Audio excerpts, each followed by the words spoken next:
బాగా గమనించాలి ప్రియమైన దేవుని వారలారా. తండ్రి నీకేం కావాలని ఎవరైనా అడిగారా? ఈ సృష్టిలో అన్నీ నీ కోసమే పెట్టింది కదండి, ఆ సంగతి మనందరికీ తెలుసు.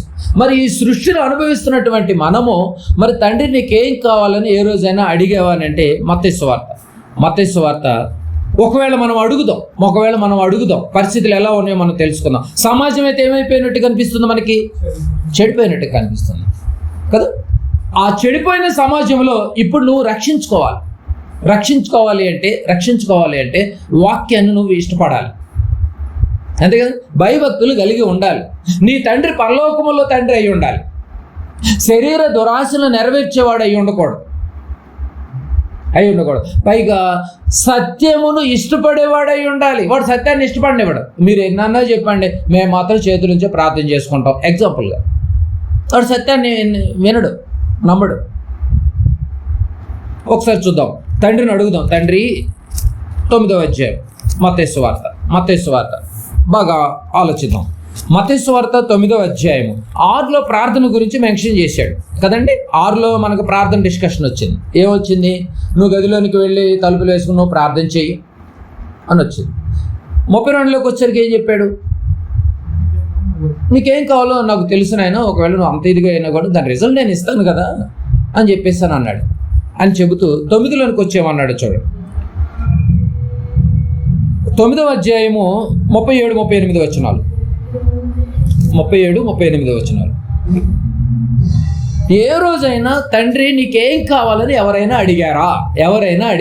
ప్రార్థనలో ఎవరైనా అడిగితే నేను ఇలా జవాబు చెబుదాం అనుకుంటున్నాడు అని ప్రభుల వారి ద్వారా మనకు ఒక విషయం చెప్పాడు చూడండి. 37వ వచనం. ఆయన జనసమూహములను చూచి వారు కాపరి లేని గొర్రెల వలె విసికి చెదరి ఉన్నందున వారి మీద కనికరపడి. వచ్చిన కనిపించలేదు నీకు? ఇన్నాళ్ళు నీ ప్రార్థనా జీవితములో, విశ్వాస జీవితములో ఏ రోజైనా యేసు మాటల్లో ఉన్నటువంటి ఆంతర్యం నీకు కనిపించలేదా? సమాజాన్ని చూసి, సంఘాన్ని చూసి ఎలా అయిపోయారంట?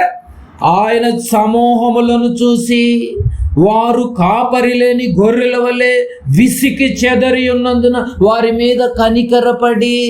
కాపరి లేని గొర్రెలుగా మారిపోయినట్టు కనిపించలేదు నీకు? విసికి చెదిరిపోయి ఉన్నారంట వాళ్ళు. చూచి ఈ పదం చూడాలి మీరు. కోత విస్తారమే గాని పనివారు కొద్దిగా ఉన్నారు. కోత విస్తారమే గాని పనివారు కొద్దిగా ఉన్నారు. అదేంటి? ప్రార్థన చేసుకుంటున్నటువంటి నీకు, విశ్వాస జీవితంలో కొనసాగిస్తున్నటువంటి నీకు యేసు మాటల్లో ఉన్న పని ఏంటి? ఆ పని వారు కొద్దిగా ఎందుకు ఉన్నారు? ఆ కొద్దిగా ఉన్నటువంటి వారి పనిలోకి నువ్వెందుకు జాయిన్ అవ్వకూడదు?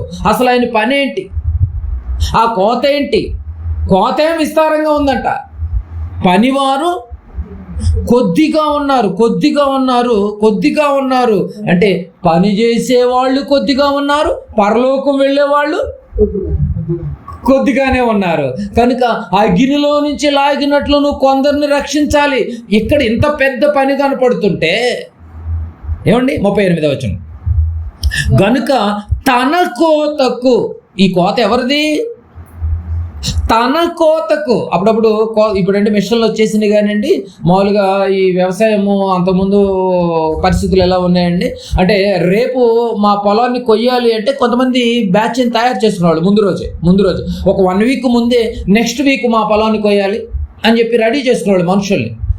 ఎవరి కోతకు వెళుతున్నావు నువ్వు అంటే ఆ యజమాని కోత గురించి చెప్పేవాడు. పలానా పని వాళ్ళ కోతకు వెళుతున్నాను అంటున్నారు. ఇప్పుడు ఎవరి కోతకు వెళుతున్నానంటే పలానా వాళ్ళ పని ఉందండి, కోతకు వెళుతున్నాను అంటున్నాడు. ఇప్పుడు దేవుడికి కూడా పని ఉంది. పని వాళ్ళు కొద్దిమంది ఉన్నారు, కోత ఏమో ఎండిపోతుంది. ఏమిటి అర్థమవుతుంది కదండి? పంట చేతికి వచ్చింది, సరైన టైంలో కొయ్యకపోతే ఏమవుతుంది? ఆ పంట నేల రాలిపోతుంది, ఇంటికి రాదు. ఆ పంట భూమికి అంటుకుంటూ పోతుంది, పాడైపోతుంది. ఇది మనం వ్యవసాయం గురించి ఆలోచన చేసినా కూడా నేల రాలిపోతుంది, ఉపయోగపడదు. ఆ రెల్లులు ఉంటాయి చూసి, అవి కింద పడిపోయిన తర్వాత వాటిని ఎత్తలేమ్మా. అంటే సరైన టైంలో, ఇన్ టైంలో నువ్వు కోస్తేనే పంట నీ చేతికి వస్తుందని రైతుకు అర్థమైనప్పుడు, వ్యవసాయం చేసుకునేటువంటి నీకు అర్థమైనప్పుడు, దేవుని పిల్లలైనటువంటి మనం కూడా దేవుని దగ్గరకు వస్తే దేవుడు అంటున్నాడు, నా కోతకు నువ్వు వస్తావా? నా పనికి నువ్వు వస్తావా? నా పని చేయడానికి ఎవరు లేరు, కొద్దిమందే ఉన్నారు. ఏమంటే రిక్వెస్ట్ చేస్తున్నట్లేదు, అడుగుతున్నట్లేదు. ఎంత బాధతో అడుగుతున్నాడు తెలుసా? గనుక తన కోతకు నాకు కోత ఉంది, తన కోతకు పనివారిని పంపమని కోత యజమానుని వేడుకొనమని తన శిష్యులతో చెప్పాను. యేసుప్రభుల వారు వచ్చినప్పుడు శిష్యులతో చెప్తున్నాడు, అయ్యా పనోళ్ళు కొద్దిమందే ఉన్నారు, పనోళ్ళు కావాలని. ఏ పనివాళ్ళు? దొంగ పనివాళ్ళు కాదు, మళ్ళా నిజమైన పని వాళ్ళు కావాలని మీరు కొంచెం వేడుకోండి అయ్యా ప్రార్థనలో. నిజమండి. ఆ రోజు హన్న సమూయేలును అడగటానికి, గర్భఫలాన్ని అడగటానికి కారణం ఏంటో తెలుసా? అప్పటికే దొంగ యాజకులు ఉన్నారు, దొంగ ప్రవక్తలు ఉన్నారు. ఇలాంటి పరిస్థితుల మధ్య నిజమైనటువంటి ఒక ప్రవక్తని నేను తయారు చేయాలని నిజంగా రిక్వెస్ట్ చేసి మరీ అడిగిందండి ఆ రోజే. మరి ఈరోజు అందరూ శరీర సంబంధమైనటువంటి ఆలోచనలతో సంఘాన్ని భ్రష్టు పట్టిస్తున్నప్పుడు వాక్యానికి పెద్దపీట లేకుండా ఆలోచించాలి. వాక్యానికి అసలు పెద్దపీటే లేకోకుండా చేసినటువంటి ఈ సమాజంలో, సంఘాలలో వీళ్ళని రక్షించాలి అంటే కోత కోసేవాడు కావాలి, పనివారు కావాలి. అది నా కోత, నా కడుపు కోతది. ఎందుకంటే నా పిల్లలు వాళ్ళు, నా పిల్లలు నాకు కానీయకుండా వాడిని తండ్రిగా మార్చుకొని శరీర సంబంధమైన ఆలోచనలు పెట్టి వాడి దురాశలను నెరవేర్చుకుంటూ పాపాలని కడుక్కున్న మళ్ళీ పాపాలని వేరే అనేకమైనటువంటి దొంగ సేవకుల ద్వారా మళ్ళీ పాపాలని పరుల పాపంలో పాలుభోగస్తులు అవుతూ మళ్ళీ నరకానికి పంపిస్తుంటే నా కడుపు కోత మీకు అర్థం కావాలి. ప్రార్థన చేస్తున్నటువంటి నీకు తన కోతకు పనివారిని పంపమని కోత యజమానుని వేడుకొనుడని తన శిష్యులతో చెప్పాను. ఆ రోజు శిష్యులతో చెప్పాడు, ఈరోజు మనతో చెప్తున్నాడు. నువ్వు శిష్యుడివే, పనివారు కావాలంటున్నాడు, పనివారిని పంపమని కోత యజమాని వేడుకోమంటున్నాడు. ఈ లోకాన్ని రక్షించాలి అంటే దైవ జ్ఞానం నేర్పించేటటువంటి పరిస్థితుల్లో నువ్వు ఉన్నావా? దైవ జ్ఞానాన్ని నువ్వు నేర్చుకున్నావా? కొద్ది మందినైనా నువ్వు రక్షించాలి అంటే నీకు దైవ జ్ఞానం చాలా అవసరం. ఏ దైవ జ్ఞానం లేకపోతే అందరినీ భ్రష్టు పట్టించే పరిస్థితి తీసుకొస్తావు నువ్వు. సంఘాల పేరిట, సేవ పేరిట, మందిరాల పేరిట దైవ జ్ఞానం ఎంత అవసరమో తెలుసా? ఆ దైవ జ్ఞాని చెప్తున్నాడు, నాయన తన కోతకు యజమానుని వేడుకోను అయ్యా. పనివాళ్ళు లేరు నాయన. నువ్వు పనివాడుగా ఎందుకు మారకూడదు? నువ్వు పనివారికి ఎందుకు మారకూడదు? సోమరి వారిగా ఎందుకు మారిపోయావు నువ్వు? మందిరానికి ఇంటికే తప్ప నువ్వు పనివారిగా, దేవుని పనివారిగా నువ్వు ఎందుకు మారకూడదు? దేవుని కోతలో, దేవుని యొక్క పంటలో, దేవుని పనివారిలో జత పనివారిగా నువ్వు మారితే కొందరిని రక్షించవచ్చా లేదా? కొందరినైనా నువ్వు రక్షించవచ్చు. ఈ లోకాన్ని రక్షించాలంటే దైవ జ్ఞానం నేర్పించి కొద్ది మందినైనా కూడా నువ్వు వెలుగులోనికి తీసుకురా. కొందరిని రక్షించు. అందరిని రక్షణలోకి రారు. అందరూ అపవాది యొక్క కబంధ హస్తాల కిందకి వెళ్ళిపోయారు. వేడుకొనమంటున్నాడు. యెషయా గ్రంథం 6వ అధ్యాయం. తన కోతకు అర్థమైంది కదండి. కోత ఉందా లేదా? ఉంది. ఎవరి పని ఇది? దేవుడికి పని ఉంది. అయ్యా నా పిల్లలందరూ పాడైపోతున్నారు. యెషయా గ్రంథము 6వ అధ్యాయం. యెషయా గ్రంథము 6వ అధ్యాయము 8వ వచనం చదువుకున్నాం ప్రియమైన దేవుని వారలారా. 6:8. అప్పుడు నేను ఎవరిని పంపెదను? ఏమండి, అప్పుడు నేను ఎవరిని పంపెదను? ఏమండి, పరలోకములో ఉన్నటువంటి కన్న తండ్రి ఆవేదన. ఏమండి, మత్తయి సువార్తలో యేసు ప్రభు వారు చెప్పినటువంటి మాటను మనం గమనించగలిగితే దేవుడు ఏదైతే చెప్పాలనుకున్నాడు అదే మాట మళ్ళీ చెప్తున్నాడు. ఆ రోజు జరిగినటువంటి సందర్భం ఏమని? అప్పుడు నేను ఎవరిని పంపెదను? మా నిమిత్తము ఎవడు పోవును?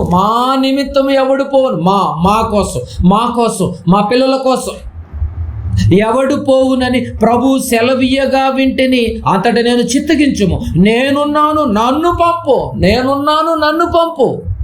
నువ్వు అనగలవా? ఆనాడు ప్రభు అన్నాడు.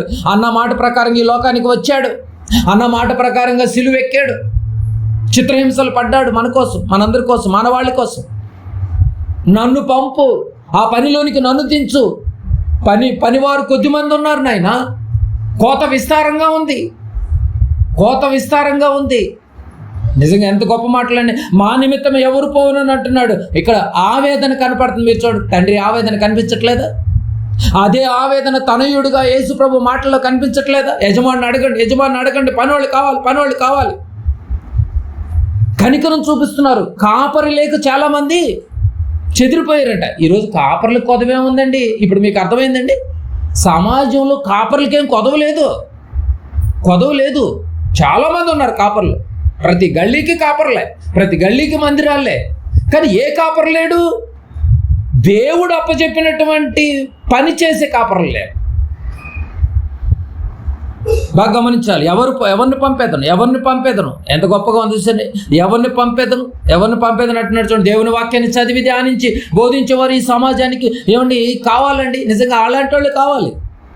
నిజమైన మాటలు, మొహం మీద మోమాటం లేని మాటలు, వాళ్ళు ఏమనుకున్నా కూడా నిజమైనటువంటి మాటలు, కొండ బద్దలు కొట్టేటటువంటి మాటలు నువ్వు చెప్పాలి.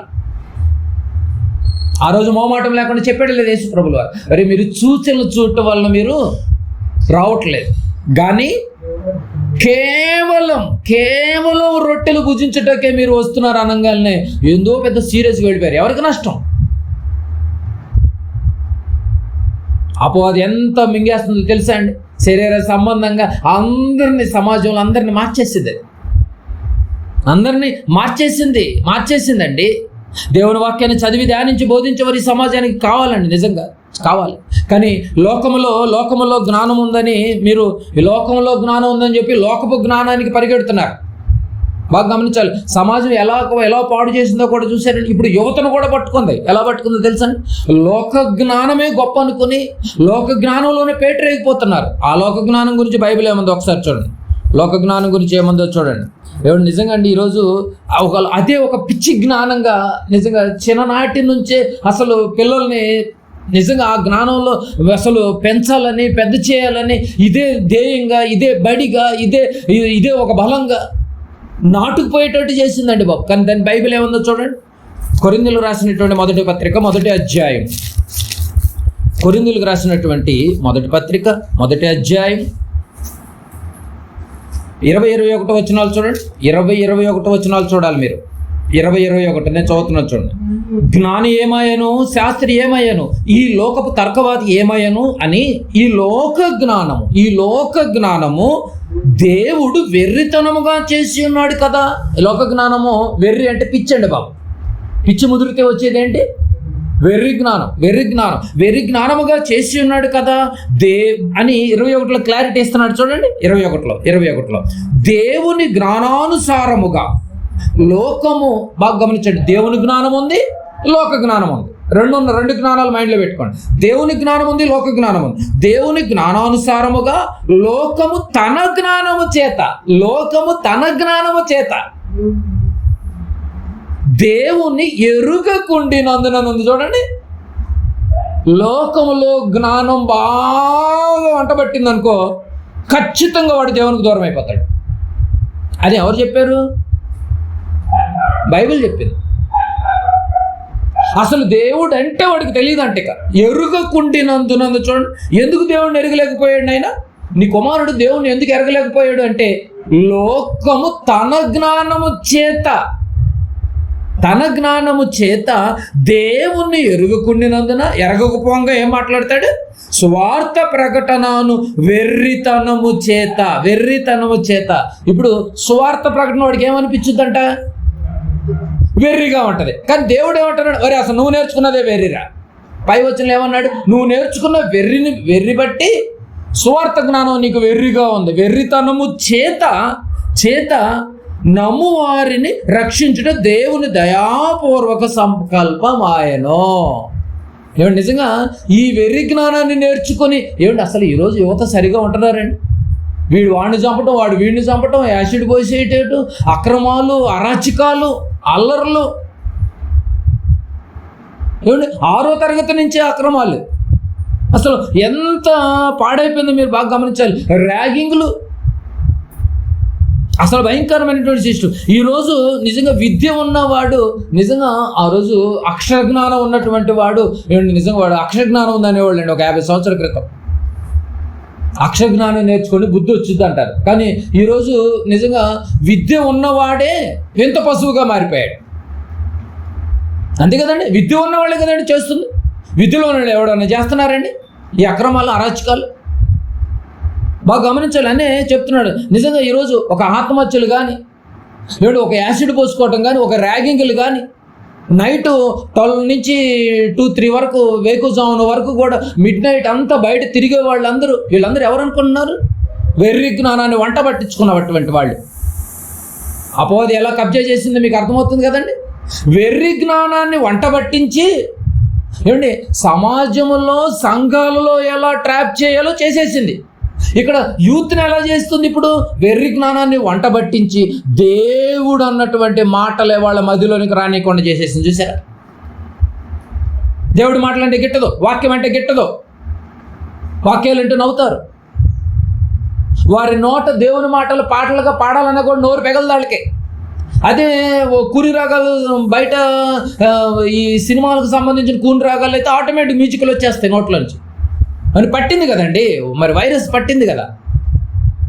హృదయంలో ఏది నిండిందో అదే బయటికి వచ్చింది. అయ్యా సంఘంలో ఒక యువతను ఒక పాట పాడానంటే సిగ్గు.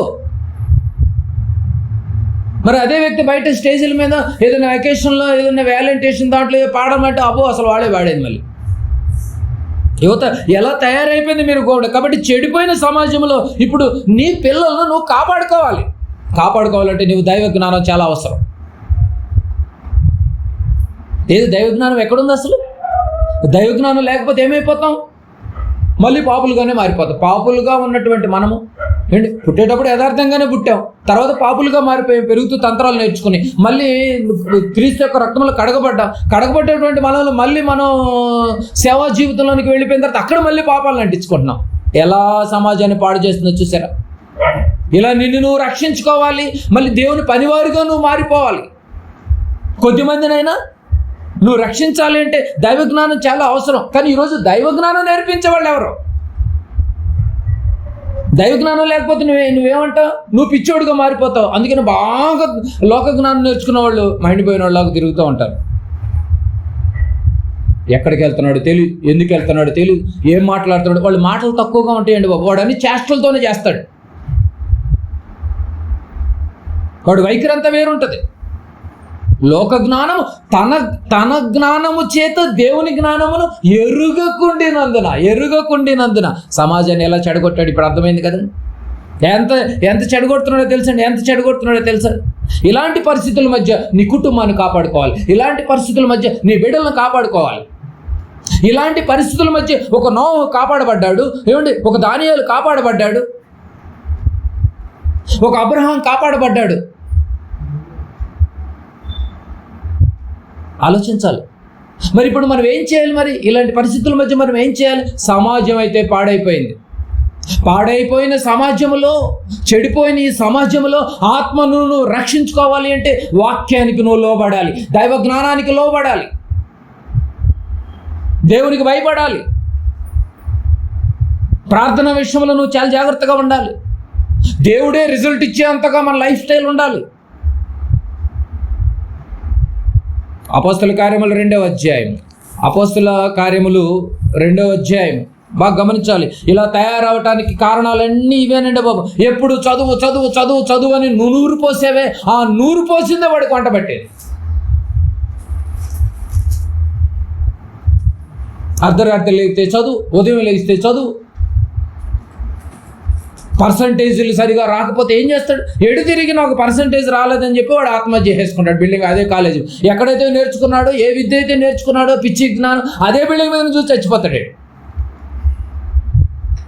ఇక సెలవు,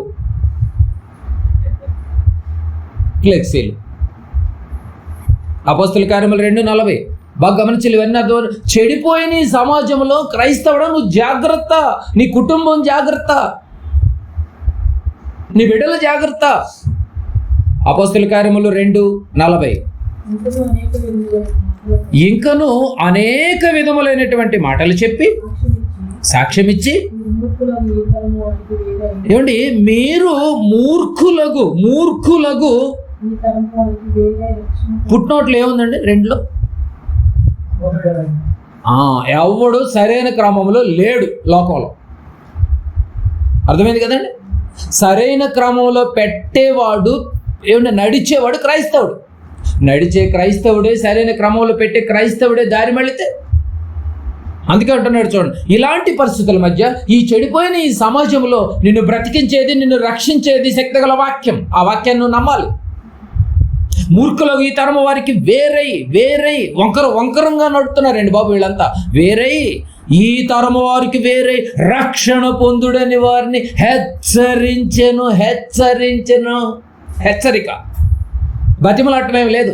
ఎట్టుంటే పోతావురా నాయన. నమ్మి బాప్తిసం పొందినవాడు రక్షింపబడును, నమ్మని వానికి శిక్ష. నమ్మితే రక్షణ, నమ్మకపోతే పోతావు. అది డైలాగ్. వేరైపోవాల్సిందే, వేరవ్వాల్సిందే. లోకం మొత్తం ఒకలాగా నడుస్తుంది, దేవుడు యొక్క వాక్యం ఒకలాగా నడుస్తుంది. ఇటు అటు స్టెప్లు వేయకండి దయచేసి. వేరే రక్షణ పొందుడు అని చెప్తాను చూడండి. వేరే రక్షణ పొందుడి. ఇంకనూ చెప్పను, మీరు మూర్ఖులకు ఈ తరం వారికి వేరే రక్షణ పొందుడి. నీ పిల్లలు నీ దగ్గర ఏమంటే నిజంగా నటన చేసే పరిస్థితి వచ్చేసిందండి బాబు. ఈరోజు అన్ని నటనా జీవితాలే. బయటికి వెళ్తే ఒకలాగా ఉంటారు. అంత ఏమండి మనతో పాటే ఉంటూ ఉంటారు. ఏదైనా ఒక న్యూస్ బయటకు వచ్చిన తర్వాత మన కుమారుడే, మన కుమార్తె ఇంత కసాయిగా మారాడా అన్న సంగతి తెలుస్తుంది. ఏమండి నిజం కదండి? మేము ఇలా అనుకోలేదండి అని అంటున్నారు. మన మధ్య ఆ తల్లిదండ్రులు చెప్తున్నారు, మా వాడిని చంపటమే మంచిదండి అంటున్నారు కొడుకుని. మా వాడిని చంపేయాలండి, ఎందుకంటే వాడి క్యారెక్టర్ మాకు ఇప్పుడు అర్థమైంది అంటున్నారు. ఎంత కసాయిగా మారేది తెలుసు. 7వ తరగతికి 10వ తరగతులకి ఎలా మారిపోయింది మీకు అర్థమైపోవాలి. ఎలా మారిపోయింది నీకు అర్థం కావాలి. ఎక్కడ సరైన క్రమం ఉంది మీరు చెప్పండి. కాలేజీకి వెళ్తే మాస్టర్లతో ప్రాబ్లం, విద్యార్థులతో ప్రాబ్లం, బస్ ఎక్కితే డ్రైవర్లతో ప్రాబ్లం, కండక్టర్లతో ప్రాబ్లం. కండక్టర్లు మెయింటైన్ చేస్తున్నారు, డ్రైవర్లు మెయింటైన్ చేస్తున్నారు యువతని. ఇంటికాడ మాత్రం చక్కగా వెళుతూనే ఉన్నారు. నిజంగా అంత పాడైపోయిందండి బాబు. మేము బయట తిరుగుతున్నాం కాబట్టి చెప్తున్నాం. సమాజం పరిస్థితి ఏం బాగలేదు. ఇక్కడ విద్యలో పాడు చేసింది, కుటుంబాల్లో పాడు చేసింది, ఇంట్లో తల్లిదండ్రులు కూడా బిడ్డల్ని అరాచకం చేసేస్తున్నారు. ఎక్కడుందండి సేఫ్? సమాజం పాడైపోయింది లేదా? మందిరానికి వెళ్తే సేవకుడు పాడు చేస్తున్నాడు. మందిరానికి వెళ్తే మరో విశ్వాసిని పాడు చేస్తున్నాడు బ్రదర్ అనే పేరుతో. అందుకే మీరు ఈ లోకానికి వేరవ్వాలి, దైవ జ్ఞానానికి దగ్గర అయిపోవాలి, దేవునికి భయపడాలి, వాక్యాన్ని ఇష్టపడాలి. మీ తండ్రి దేవుడైపోవాలి, అపవాది కాదు. లేదు మీరు మీ తండ్రి అపవాదిని పెట్టుకున్నారా, ఖచ్చితంగా శరీర ఆలోచనతోనే మీరు బతుకుతూ ఉంటారు. కోత విస్తారంగా ఉంది, తన కోతకు పనివారిగా నువ్వు రాగలుగుతావా? ఇలాంటి చనిపోయిన సమాజంలో బిడ్డలందరూ మారిపోయారు. నాయన నువ్వు వస్తావా, పనికి వస్తావా, నా పనికి వస్తావా, కొంతమందిని రక్షించాలి, వస్తావా అని అడుగుతున్నాడు చూడండి. ఏ రోజైనా పనికి రమ్మని వెళ్ళేవారిని ఏమైనా పంపమని ఏమైనా వేడుకుంటున్నావా? పనివాళ్ళు కావాలి, ఇప్పుడు ఆయనకి పనివాళ్ళు కావాలి. సమాజం పాడైపోయింది. దేవుడు రిక్వెస్ట్ చేస్తున్నాడు, వేదన చెందుతున్నాడు. నువ్వు వేరవ్వాలి, నువ్వు వేరే కొంతమందిని రక్షించాలి. నువ్వు ఒడ్డునుంటేనే ఆ కాలిపోయిన వాళ్ళు నువ్వు లాగలుగుతావు, అంతే కదండి? నువ్వు లోపలుండి నేను రక్షించడానికి నేను కూడా మీతో వచ్చాను, నేను తాగను కానీ వాళ్ళని నేను తాకుండా చేస్తానంటే ఎట్టు కుదురుతుంది? పరిస్థితులు బాగోలేదండి. దేవుడి వేదన కనపడుతుంది. ఆయా తరాల్లో ఒక్కొక్కళ్ళే కనిపిస్తున్నారు. దైవ జ్ఞానాన్ని నేర్పించాలి మనం. ధ్యానించే పరిస్థితి, దేవుని యొక్క వాక్యాన్ని ధ్యానించే పరిస్థితి నువ్వు ఎప్పుడైతే నేర్చుకుంటే, కోత ఎదురుంది, పని ఉంది. పనికి వెళ్ళాలంటే నువ్వు దైవ జ్ఞానాన్ని నేర్చుకుని ఉండాలి. ద్వితీయోపదేశకాండం 6వ అధ్యాయం, త్వరగా ద్వితీయోపదేశకాండము 6వ అధ్యాయం 6వ వచనం. ఎవరిని నమ్మే పరిస్థితుల్లో లేరు, నిజం కదండి? ఎవరిని నమ్మి వెంట పెట్టుకున్న పరిస్థితిలో అక్కని చెల్లెల్ని నమ్మే, అక్కని తమ్ముడిని నమ్మే పరిస్థితి లేదు. అటువంటి తల్లిదండ్రులని బిడ్డల్లో నమ్మే పరిస్థితి లేదు. ఎక్కడ నమ్మకాలు పోయినాయి ఈరోజు? ద్వితీయోపదేశకాండం 6:6 చూడండి. పిల్లలకు నేర్పించే పద్ధతి చెప్తున్నాడు చూడండి. ద్వితీయోపదేశకాండము 6వ అధ్యాయము 6వ వచనం.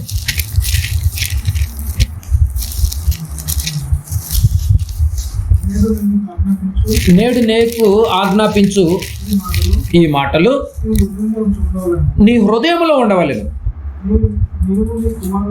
నీవు నీ కుమారులకు వాటిని అభ్యసింపచేసి నువ్వు ఒక మాస్టర్ అయిపోవాలి. నీ పిల్లలకు నువ్వు ఒక మాస్టర్ అయిపోవాలి. బాగా గమనించుకోండి. సమాజంలో ఎవరో ఏదో చెబుతారు, అక్కడికి వెళ్ళి మనం నీతిని నేర్చుకుంటాం, అక్కడ ఏదో మంచి బాగుపడతాం నువ్వు అనుకోవటం పొరపాటు. అక్కడ పిచ్చిని నేర్పించుకోవడానికి బయలుదేరి పంపిస్తున్నారు. ఇది కరెక్ట్. కానీ నువ్వు ఇప్పుడు ఏం చేయాలంటే, నీ పిల్లలు రక్షింపబడాలంటే, నీ పిల్లలు శాశ్వతంగా నువ్వు నిజంగా దేవుని దగ్గరికి చేరుకోవాలి అంటే, నువ్వు చిన్ననాటి నుంచి నువ్వేం చేయాలో తెలుసా? నీ బిడ్డలకు నీ వాటిని అభ్యసింపచేసి, నీ ఇంట కూర్చున్నప్పుడు, త్రోవను నడుచున్నప్పుడు, పండుకున్నప్పుడు, లేచినప్పుడు వాటిని గురించి మాటలాడవాలను. నిజంగా చూసారు, వాటిని గురించి మాటలాడవాలని అంటున్నాడు. చూడండి, పిల్లలకు నేర్పే పద్ధతి చెప్తున్నాడు. ఈరోజు తెల్లవారితే ఎవరు ఉద్యోగాలు వాళ్ళు వెళ్ళిపోతున్నారు, ఎవరు పనుల్లో వాడు పడిపోయి టోటల్గా పిల్లల్ని మర్చిపోయారండి. నేను నిజంగా కాదని మీరు చెప్పండి, పిల్లల్ని మర్చిపోయారు. మహా అయితే 60-70 సంవత్సరాలు ఉంటామండి. తర్వాత పరిస్థితి ఏంటి, నెక్స్ట్ ఏంటి అన్నది ఏ రోజున ఆలోచన చేసామా? ఆఫ్టర్ డెత్ ఏంటి అని ఆలోచన చేసామా? పరిస్థితి బాగా గమనించాలి. అందుకే మనం ఏం చేయాలి? మూర్ఖులకు ఈ తరం వారికి వేరవ్వాలి, సపరేట్గా ఉండాలి. చక్కగా చెప్పాడు అపోస్తల కార్యంలో. మరి కీర్తనకారుడు కూడా చెప్పాడు. చూడండి ఒక మాట, కీర్తన గ్రంథం 1వ అధ్యాయం. కీర్తన గ్రంథము 1వ అధ్యాయం. కీర్తన గ్రంథము 1వ అధ్యాయము 1వ వచనం చూడండి. మూర్ఖులకు ఈ తరం వారికి వేరేం చెప్పి అపొస్తలుల కార్యంలో చెప్తే దావీదు గారు అప్పుడే చెప్పాడండి. 1వ అధ్యాయం 1వ వచనం, దుష్టుల ఆలోచన చొప్పున నడువక. దుష్టులు అంటే ఎవరు? మూర్ఖులే. దుష్టుల ఆలోచన చొప్పున నడవద్దు. అసలు వాళ్ళ యొక్క వేలు వాళ్ళది వంకర మార్గంలో ఉన్నటువంటి వారిని ఏమండి ఒక వంకరగా ఉన్నటువంటి ఇనుప ముక్కను దేనికి వాడబడటానికి ఉపయోగం ఉండదు. దాన్ని మనం ఏం చేస్తాము? మనకు కావాల్సిన రీతిలో మార్చుకోవాలంటే అగ్గిలో కాలుస్తాం, కొలిమిలో కాలుస్తే ఆ వంకర పోతుంది. ఇది మీకు అర్థమైతే, ఇప్పుడు క్రైస్తవుడు కొలిమి లాంటి వాడు. క్రైస్తవుడు ఏం చేయాలి? కొలిమి దగ్గరకు తీసుకురావాలి. ఇదిగో వాక్యం అనేది ఒక కొలిమి. వాక్యం అనేటువంటి ఒక కొలిమి. ఒక ఆత్మను ఈ కొలిమి దగ్గరికి, వాక్యమని ఈ కొలిమి దగ్గరికి తీసుకొచ్చి వంకరగా ఉన్నటువంటి యొక్క బుద్ధులను దేవుని యొక్క సన్మార్గంలోనికి నడిపించేటటువంటి వారిగా నువ్వు పనిలోనికి దిగాలి. ఈ కొలిమి దగ్గరికి తీసుకొస్తున్నావా? అసలు నువ్వు ఈ కొలిమి దగ్గరలోనే నువ్వు కూడా వంకరలను మార్చుకున్నావా? నువ్వు మార్చుకుంటేనే కదా వంకరలు పోతే నీకు తెలిసేది. అనేక మంది నువ్వు తీసుకురాగలిగేది. పరలోకానికి అనేక మంది వెళ్ళరు. ఎవరు వెళ్తారు? కొద్ది మంది. జాగ్రత్తగా ఆలోచించమంటున్నాడు. దుష్టుల ఆలోచన చొప్పున నడవద్దంటున్నాడు. పరిస్థితులు ఏం బాగోలేదు. ఎవరిని వాళ్ళే నువ్వు రక్షించుకోవాలి. ఎవరు రక్షించలేరు. ఎవరికి వాళ్ళే రక్షించుకోవాలి. ఎవరు రక్షించలేరండి. నిజమండి. అన్నీ మొన్న మధ్య అమ్మ ర్యాగింగ్ జరుగుతున్నానమ్మ, నన్ను ఏం చేయమంటావు అని అంటే, ఎట్లా ఒకటి 3 సంవత్సరాలు ఓర్చుకోమ్మ, అయిపోతుంది, డిగ్రీ వచ్చేస్తుంది. పిల్ల భవిష్యత్తు ఏమైపోతుంది ఏంటి అనేది ఎవరు ఆలోచన చేయట్లేదు. పరిస్థితులు ఎలా ఉన్నాయి మీకు అర్థమవుతుందా? ఎలా వచ్చును ఈలోపు ఎవడన్నా యాసిడ్ పోతే ప్రాణం కన్నా గొప్పదా? ఆత్మ కన్నా గొప్పదా అండి? ఎవరికి వాళ్ళని అలా ఆలోచన చేస్తూ ఉంటే నిజంగా పరిస్థితి ఎలా ఉందో చూడండి. క్రైస్తవులు కూడా నిజంగా వేసుకునేటటువంటి బట్టలు కూడా మరి అర్ధనగ్నమైనటువంటి బట్టలు వేసుకుని సమాజాన్ని పాడు చేస్తున్నారు. బయట వాళ్ళు వేసుకునేది ఒక అర్థం ఉంది. ఎందుకంటే వాళ్ళకి ఏం తెలియదు, వాక్యం తెలియదు, విలువలు తెలియదు. కానీ క్రైస్తవులు కూడా మందిరంలోనేమో నిండుగా వెలుగుదూత వేషాలు వేసుకున్న కనపడతారు. బయటకు వచ్చి బట్టలు తీరీలు వేరుగా ఉంటే నిజంగా మాదిరి ఎక్కడుందండి? మాదిరి ఎక్కడుంది చెప్పండి. రక్షించటంలో, కొందరినైనా రక్షించడంలో ఒక మాదిరి ఉండాలి కదా. బట్టలను బట్టి కూడా ఒక మాదిరే, మాటను బట్టి ఒక మాదిరే, నడకను బట్టి కూడా ఒక మాదిరే, ఆలోచన బట్టి కూడా ఒక మాదిరే. ఏది ఆ మాదిరి అనే జీవితాలు ఏవి? ఎలా రక్షించుకోవాలి? చెడిపోయిన ఈ సమాజంలో నీ ఆత్మను రక్షించుకోవాలంటే దైవ జ్ఞానం చాలా అవసరం. నీకు, నాకు, మనందరికీ దైవ జ్ఞానం చాలా అవసరమని నిజంగా మీరు మీ పిల్లల్ని కాపాడుకోవాలంటే దైవ జ్ఞానమే దిక్కు, వాక్యమే దిక్కు. ఇంక వేరే ఆప్షన్ లేదండి. నిజంగా బ్రతకటానికి నిజంగా బ్రతకాలి అంటే చదవాలండి. ఈ సృష్టిలో జంతువులు ఏం చదివేయండి? అవి బతకట్లేదా? బాగా ఆలోచించాలి మీరు ఈ విషయాలు. సృష్టిలో ఉన్న జంతువులు అవి బ్రతుకుతున్నాయి, మనం బ్రతుకుతున్నాం. కానీ ఇక్కడ బ్రతుకు విషయంలో మీరు బాగా గమనించాలి. బ్రతకటమే అనుకుంటే ఒకరోజు చనిపోతాం కదా, చనిపోయిన తర్వాత బ్రతుకు గురించి క్రైస్తవుడిగా నువ్వే గమనించకపోతే అది పాయింట్. ఇక్కడ బ్రతకటం ఎలాగైనా బ్రతికేస్తామండి, అందరూ బ్రతికేస్తారు. కానీ చనిపోయిన తర్వాత మనం శాశ్వతంగా తండ్రి దగ్గర హ్యాపీగా కూర్చుని బ్రతకాలన్నటువంటి ఆలోచన ఎరిగినటువంటి వాడు క్రైస్తవుడిగానే ఉండాలి. అలా ఉంటున్నామా చెప్పండి? అలా ఉంటున్నామా? బాగా గమనించాలి. 60 సంవత్సరాల తర్వాత పరిస్థితి ఏంటని ఏ రోజైనా ప్రశ్న వేసుకున్నామా? బ్రతకటమే చదువు అనుకున్న నువ్వు జీవితంలో ఆ చదువు లేకపోతే బ్రతకదు అనుకుంటే కరెక్టే, ఎలా అయినా బ్రతికేస్తాం. ఏమంటే నిజం చెప్పాలంటే ఇప్పుడున్న పరిస్థితిలో నిజంగా 60 కాదు కదా, 40 బ్రతకటమే ఎక్కువ. 30 సంవత్సరాలు చదువుల పేరుటే అయిపోద్ది. ఆ 10 సంవత్సరాలు ఏం ఎలగబెట్టాడు? కరెక్టే, ఆ 10 కూడా ఎలగబెట్టాడు ఏదో ఒకటి అనుకుందాం.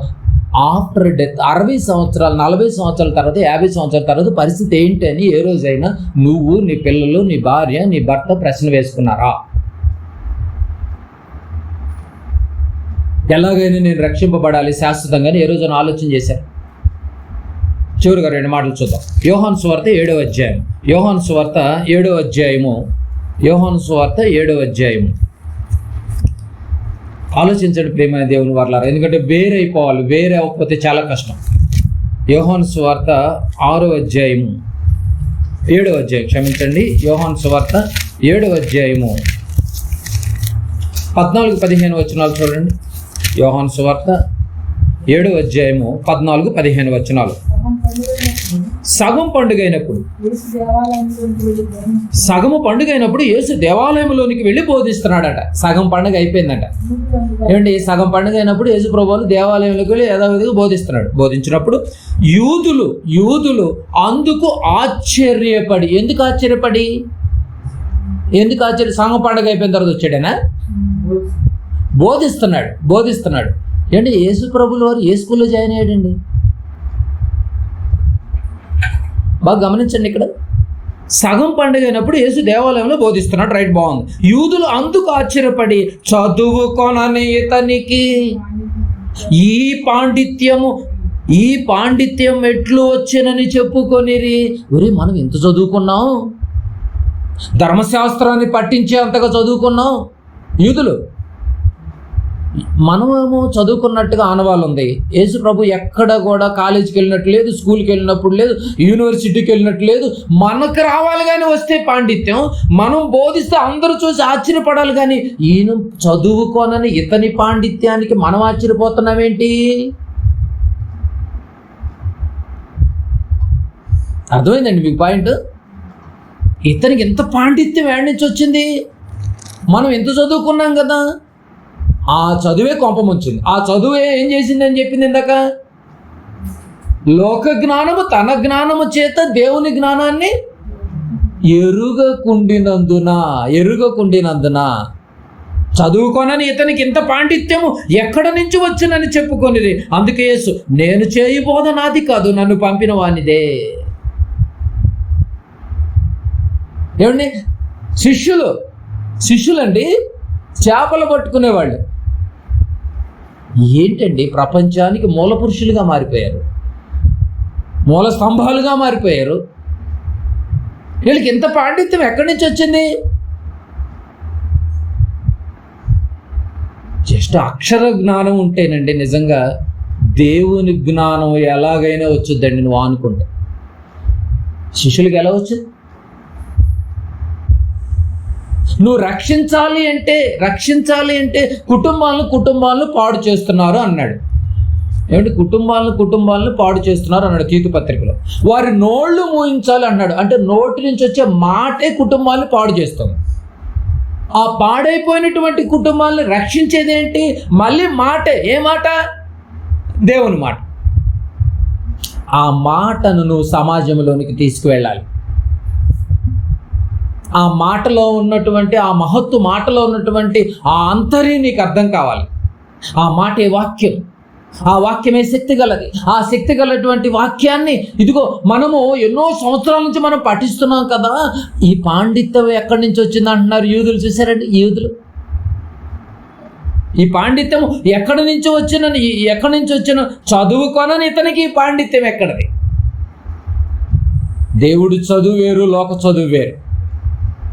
లోక చదువుల్లో పర్ఫెక్ట్ అయిపోయారు, మరి దేవుని చదువుల్లో, దేవుని జ్ఞానంలో, దేవుని విద్యలో బాగా గమనించారు. 2 విద్యలు ఉన్నాయి ఇక్కడ.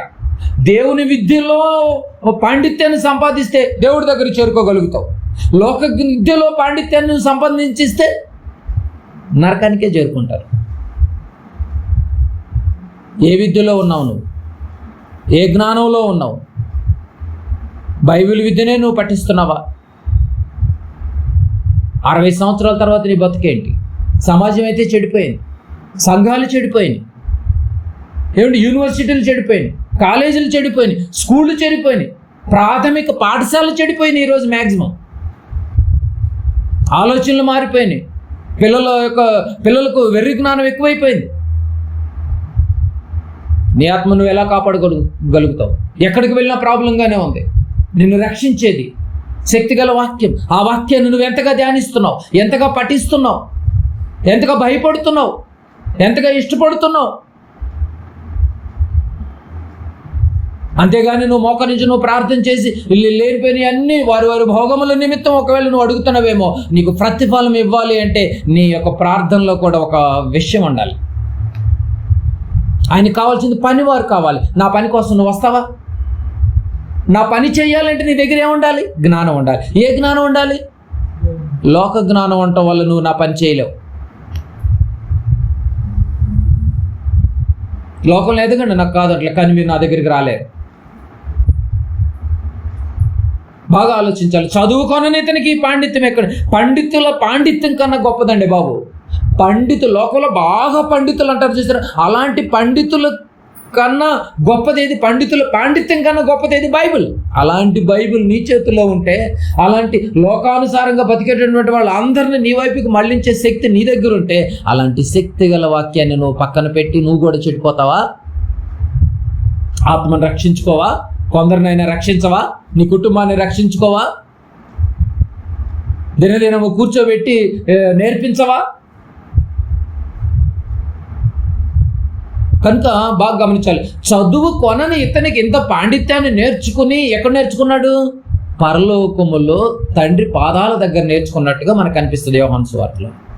నేర్చుకుని భూమి మీదకి వచ్చి ఏమంటున్నాడండి? భూమి మీదకి వచ్చి ఏమంటున్నాడు? చివరికి ఇదే యోహాను సువార్తలో చూడండి, 17వ అధ్యాయం ప్రార్థన చేస్తూ 17వ అధ్యాయం 4వ వచనం. చేటుకు నీవు నాకు ఇచ్చినటువంటి పని. ఏ పని? కోత పని.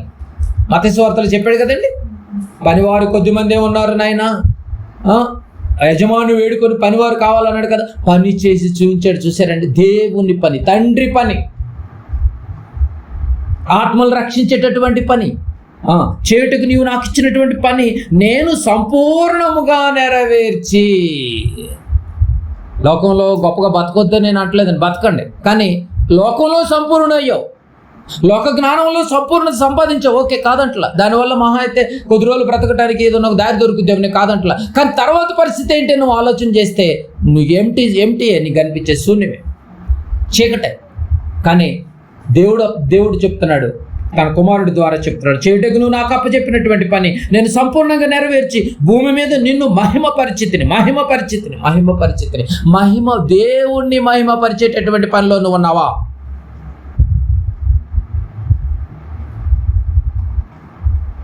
చూసారండి ఎంత బాగుంది? చూసారు, దేవుణ్ణి మహిమపరిచేటటువంటి పనిలో నువ్వు ఉన్నావా? ఉంటే నిజంగా అక్కడ ఒక రెఫరెన్స్ ఉంటుంది, చూడండి, చదవండి. అక్కడ ఏముందా రెఫరెన్స్? చూడండి ఎంత, చెప్పండి రెఫరెన్స్. ఫిలిప్పీలకు రాసిన పత్రిక తెస్సలోనిక. ఇక్కడ రెఫరెన్స్ ఫిలిప్పీ 4:19 తీయండి. ఫిలిప్పీకి రాసినటువంటి పత్రిక 4వ అధ్యాయము 19వ వచనం. ఫిలిప్పీలకు రాసినటువంటి పత్రిక 4వ అధ్యాయము 19వ వచనం. కాగా దేవుడు తన ఐశ్వర్యము చొప్పున క్రీస్తు యేసునందు, బాగా గమనించాలి, దేవుడు తన ఐశ్వర్యము చొప్పున క్రీస్తు యేసునందు మహిమలో మీ ప్రతి అవసరమును తీర్చును. ఏమండి బాగా గమనించాలి. దేవుడు తన ఐశ్వర్యం చొప్పున క్రీస్తు నందు మహిమలో. ఇంతకీ క్రీస్తు నందు మహిమ ఏంటి? క్రీస్తు నందు మహిమ ఏంటి? క్రీస్తు నందు మహిమ ఏంటంటారా? క్రీస్తు నందు మహిమ ఏంటంటే యోహాను సువార్త 17లోకి రండి. మళ్ళీ యోహాను సువార్త 17వ అధ్యాయంలో ప్రార్థనలో ఏం చెప్తున్నాడు చూడండి. ఇక్కడ చేయి పెట్టండి. తండ్రి, లోకం పుట్టక మునుపు నీ యొద్ద నాకు ఏ మహిమ ఉండేనో ఆ మహిమతో నన్ను ఇప్పుడు చూసారా. తండ్రి, లోకం పుట్టక ముందు నీ యొద్ద నాకు ఒక మహిమ ఉంది. ఆత్మ మహిమ, తండ్రితో ఉన్నటువంటి మహిమ, పరలోకములో ఉన్నటువంటి మహిమ ఉన్నదో ఆ మహిమతో నన్ను ఇప్పుడు నీ యొద్ద మహిమపరచు అని అన్నాడు కదండి. అంటే ఇప్పుడు పరలోకములో యేసు ప్రభు వారు తండ్రి దగ్గర ఉన్నాడు, బాగుంది, మహిమతో ఉన్నాడు. ఆ మహిమతో ఉండటానికి ఏం చేశాడు? భూమి మీద పని చేశాడు. ఆ పని ఎలా చేశాడు?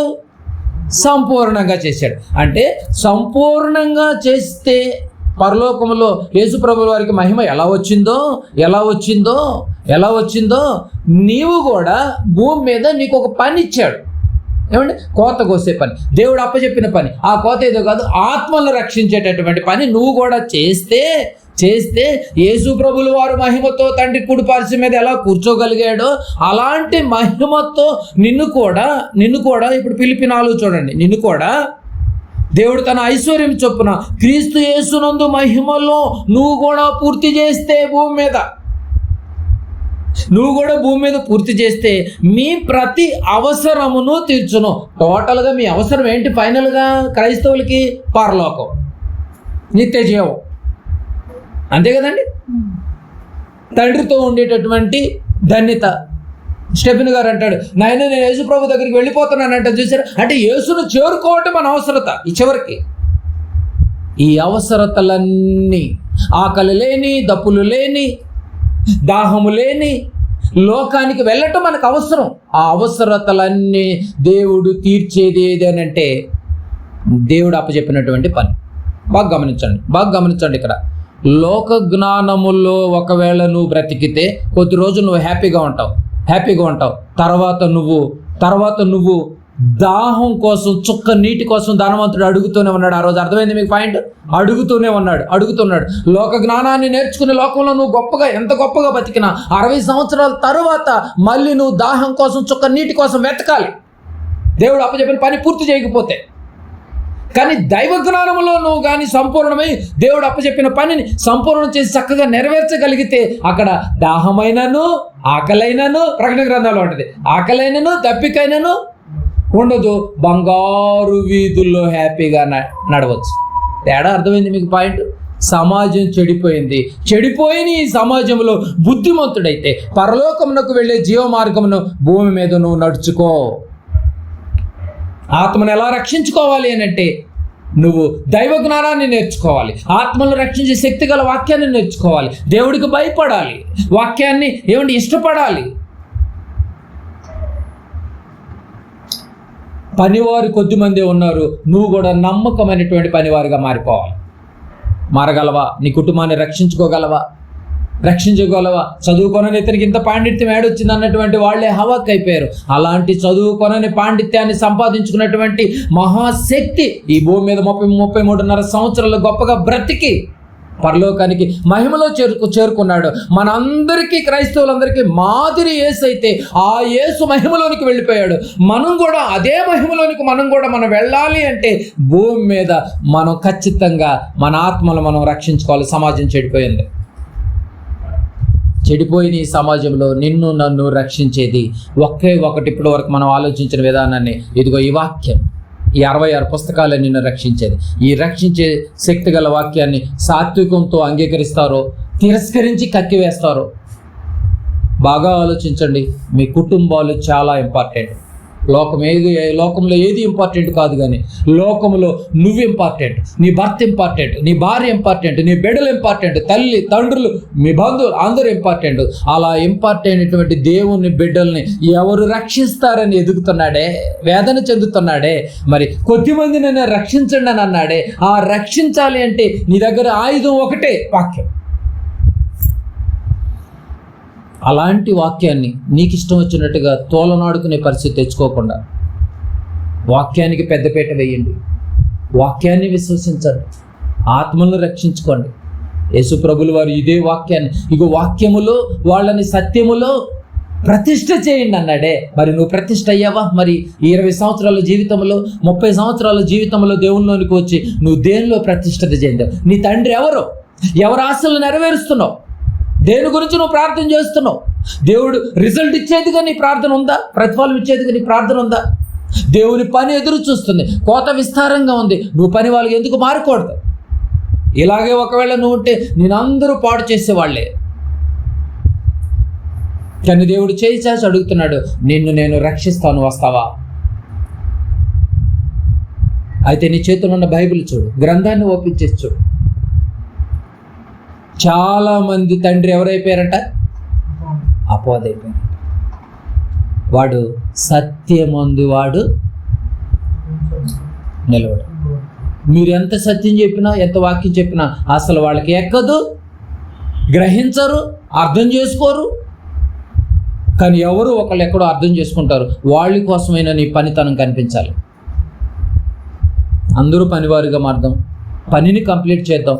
ప్రభులు వారు ఎలా పనిని కంప్లీట్ చేసి పరలోకానికి మహిమలో చేరుకున్నాడు, క్రీస్తు మహిమే దగ్గరికి మనం వెళ్ళాలి అంటే మనం కూడా భూమి మీద ఈ పనిని కంప్లీట్ చేయాలి. ఎవరి ఆత్మ, నా ఆత్మను నేను రక్షించుకోవడానికి నేను ప్రయత్నం చేస్తాను, మీ ఆత్మను మీరు రక్షించుకోవడానికి మీరు ప్రయత్నం చేయండి. నా కుటుంబాన్ని నేను రక్షించుకోవడానికి నేను ప్రయత్నం చేస్తాను, మీ కుటుంబాలను మీరు రక్షించుకోవడానికి మీరు ప్రయత్నం చేయండి. ఈ లోకం శాశ్వతం కాదు, వెళ్ళిపోయేది మాత్రం నిజం. ఇది 100%.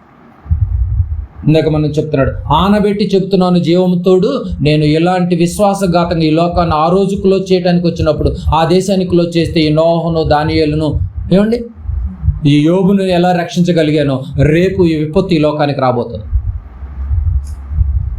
నికటమైనటువంటి వేండ్రముతో లయమయ్యే పరిస్థితి ఈ లోకానికి వస్తుంది. ఆ వచ్చిన రోజు నిన్ను నన్ను రక్షించాలి అంటే యోబులో చూసినటువంటి యథార్థత, ఏమండి నోహులో చూసినటువంటి నీతి, దానియేలులో చూసినటువంటి ధైర్యం, అబ్రహాములో చూసినటువంటి విశ్వాసం, యేసులో చూసిన సంపూర్ణత మన యొక్క ఆత్మీయ జీవితంలో కనబడితేనే రేపు రక్షింపబడతాం. ఆలోచించండి, మంచి నిర్ణయం తీసుకోండి. కళ్ళు మూసుకొని ప్రార్థన చేసుకుందాం. దయగలనటువంటి మా కన్న తండ్రి, మీ పాదాలకు వందనాలు చెల్లించుకుంటున్నాము నాయన. తల్లించినటువంటి కుటుంబాలను నాయన ప్రత్యేకంగా మీరు జ్ఞాపకం చేసుకోండి తండ్రి. ఈ ఉదయకాలంలో ఎన్నో విలువైనటువంటి మాటలు, అవసరమైనటువంటి మాటలు, సమాజంలో మా బ్రతుకులు, మా కుటుంబాలు ఎలా ఉన్నాయో, సంఘాలు ఎలా ఉన్నాయో, సమాజం ఎలా ఉందో నాయన నిజంగా ఒక తండ్రిగా మీరు మాకు తెలియజేశారు. ఇన్ని విలువైనటువంటి మాటలు నేర్చుకున్న మేము, ఎవరికి అర్థం కానటువంటి మాటలు మాకు అర్థమైపోయినాయి నాయన. లోక జ్ఞానం ఎక్కువైపోయి నాయన, మీ జ్ఞానాన్ని అర్థం చేసుకోకుండా ఎరగక మిమ్మల్ని విక్రించే పరిస్థితిలోనికి నాయన విద్యార్థులు కూడా వెళ్ళిపోయారు తండ్రి. నాయన లోకంలో పండితులు అన్నటువంటి వారికి అర్థం కానటువంటి మాటలు మీ ప్రియకుమారుడు, మా రక్షకుడు నిజంగా తండ్రి, చదువుకోనని ఇతనికి ఇంత పాండిత్యం ఎక్కడి నుంచి వచ్చిందని అన్నారు. మేము అక్షర జ్ఞానం ఎంత నేర్చుకుని కూడా తండ్రి మీ మాటల్లో ఉన్నటువంటి మాధుర్యాన్ని మేము ఇంకా అర్థం చేసుకోలేకపోతే మా అంత దౌర్భాగ్యానికి ఎవరు లేము. ఎన్నో మెలకువలు, ఎన్నో జాగ్రత్తలు మా ఆత్మను రక్షించడానికి నిజంగా ఎన్నో టిప్స్ మాకు అందించారు నాయన. ఇప్పటి వరకు నిజంగా తండ్రి మేము ఫాలో అవ్వలేకపోతున్నామేమో నాయన. ఇక నుంచి అయినా మేము జాగ్రత్తగా ఫాలో అవుతాను. సేవకుల విషయంలో కానీ, ఆత్మ విషయంలో కానీ, వాక్యం విషయంలో కానీ తండ్రి, శరీరానుసారమైనటువంటి ఆలోచనల విషయాల్లో కూడా మేము ఎప్పటికప్పుడు జాగ్రత్త తీసుకుని కృపను మాకు ప్రసాదింపచేయండి.